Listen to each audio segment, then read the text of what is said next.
গাজীপুরে ভাঙচুর, লুটপাট, অগ্নিসংযোগ, বিশৃঙ্খলাকারীদের প্রতিহত করা এবং সনাতন ধর্মাবলম্বীদের উপাসনালয় ও তাদেরকে নিরাপদে রাখতে সার্বক্ষণিক নজরদারি ও পাহারার ব্যবস্থা নেয়ার আহ্বান জানিয়েছেন মহানগর বিএনপির সভাপতি শওকত হোসেন সরকার।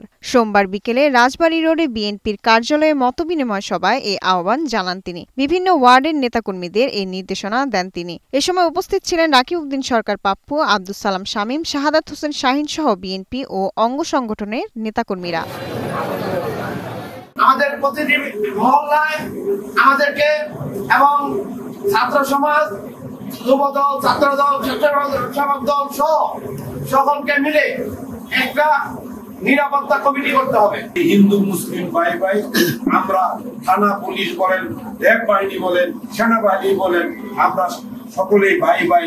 বিএনপি অঙ্গ সংগঠন, জনতা সকলে ভাই ভাই মিলে এই দেশটাকে আমরা গঠন করব।